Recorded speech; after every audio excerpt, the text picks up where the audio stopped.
warahmatullahi wabarakatuh. Apa kabar anak-anak semua? Semoga kalian selalu dalam keadaan sehat walafiat.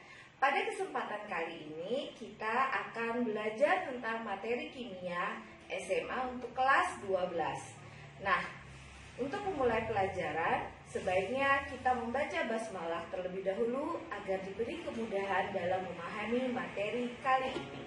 Tekanan osmosis merupakan bagian dari sifat koligatif larutan. Dalam kehidupan sehari-hari, kita pasti sudah mengenal hewan lintah. Hewan ini mampu menghisap darah dan untuk mematikannya cukup dengan diberi garam. Mengapa garam bisa membunuh lintah dengan kejam akan kita pelajari pada materi tekanan osmosis berikut ini. Disiapkan 2 buah larutan. Dalam hal ini kita menggunakan larutan gula.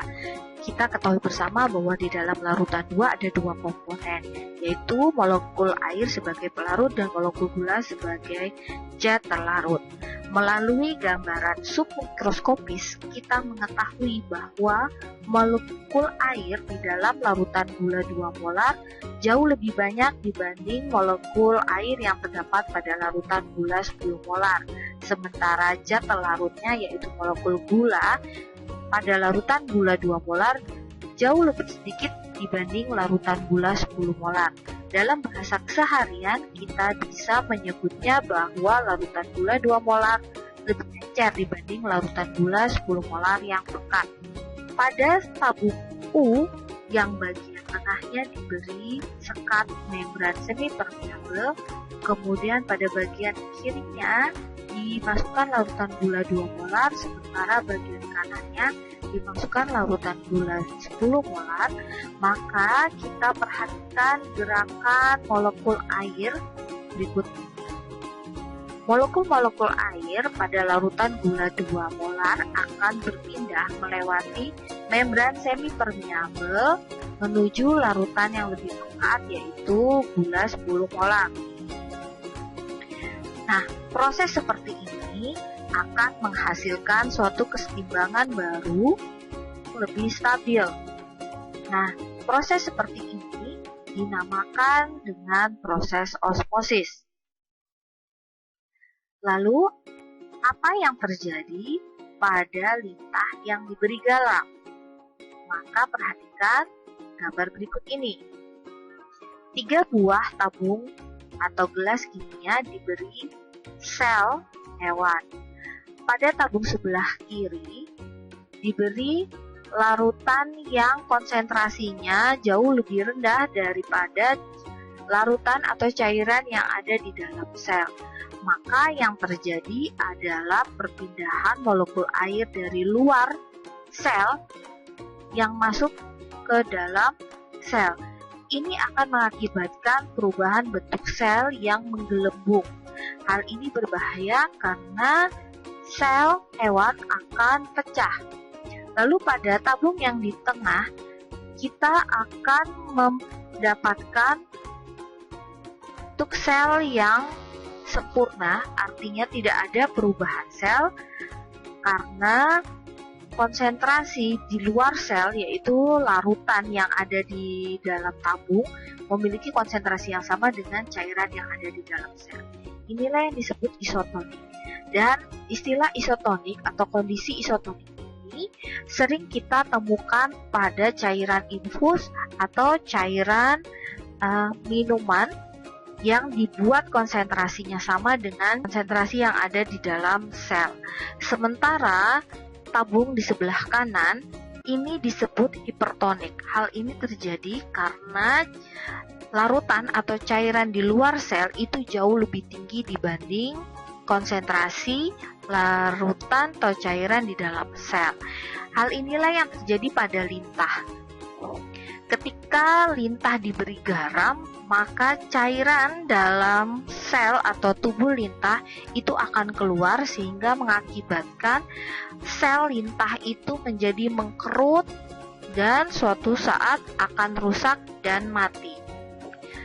Begitu pula di dalam tubuh, ginjal berfungsi menyaring darah.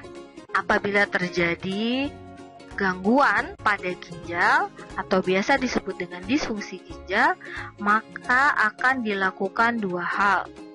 Yang pertama adalah transplantasi ginjal. Hal ini dilakukan apabila ginjal sama sekali tidak berfungsi atau kerusakannya sangat parah. Sementara kondisi yang kedua akan dilakukan hemodialisis atau cuci darah. Untuk melakukan proses hemodialisis ini diperlukan mesin hemodialisis. Pada mesin hemodialisis ini mengadopsi prinsip dasar yang terjadi pada ginjal, yaitu ada 3 proses. Yang pertama adalah proses difusi, kedua adalah proses ultrafiltrasi, dan terakhir adalah proses osmosis. Mari perhatikan gambar berikut ini. Pada gambar ini terjadi suatu aksi yang menekan proses osmosis.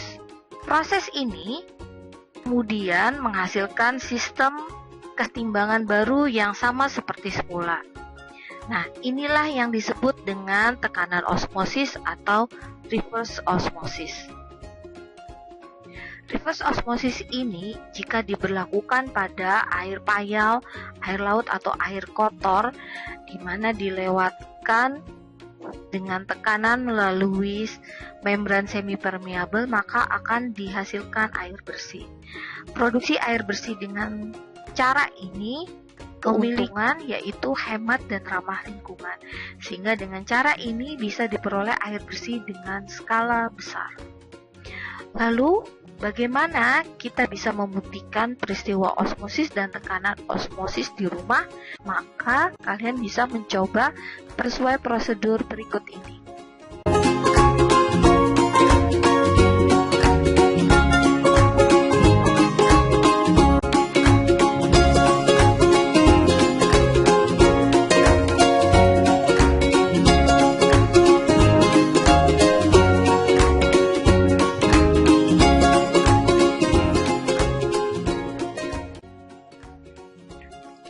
Menghitung tekanan osmosis. Apabila terdapat soal seperti ini, maka marilah kita analisis soal terlebih dahulu. Yang pertama adalah kita harus mencari apa yang diketahui dari soal. Dari pernyataan soal, kita dapat mengetahui data bahwa massa sukrosa adalah 0,57 gram. Sementara AR dari karbon, hidrogen, oksigen juga sudah diketahui. Lalu, kita juga memperoleh data bahwa volume air atau pelarut adalah 250 ml yang bila dikonversi menjadi 0,25 liter. Sementara suhu 27 derajat Celcius yang dikonversi menjadi 300 derajat Kelvin. Dari soal, kita mengetahui bahwa yang ditanya adalah P atau tekanan osmosis. Nah, langkah pertama pengerjaannya, kita harus menghitung terlebih dahulu MR dari sukrosa yang memiliki rumus molekul adalah C12H22O11. Dari langkah perhitungan ini, kita kemudian dapat memperoleh hasil bahwa MR dari sukrosa adalah 342 gram per mol. Langkah selanjutnya adalah menghitung mol dari sukrosa. Perhitungan mol menggunakan rumus pembagian dari massa dibagi MR. Dari sini kita masukkan datanya massa sukrosa yaitu 0,57 gram dibagi MR yang diperoleh dari perhitungan sebelumnya yaitu 342 gram per mol, sehingga diperoleh hasil bahwa mol sukrosa adalah 0,00167 mol. Langkah terakhir adalah menghitung tekanan osmosis larutan sukrosa. Kita menggunakan rumus P sama dengan molaritas dari larutan dikali tetapan R dan dikali suhu. Dari perhitungan ini diperoleh hasil bahwa P larutan sukrosa adalah 0,164 atmosfer. Nah, bagaimana anak-anak, menarik kan video tekanan osmosis ini? Nah, pada pertemuan ini kita sudah mempelajari tentang proses osmosis dan tekanan osmosis, beserta contohnya dalam kehidupan sehari-hari.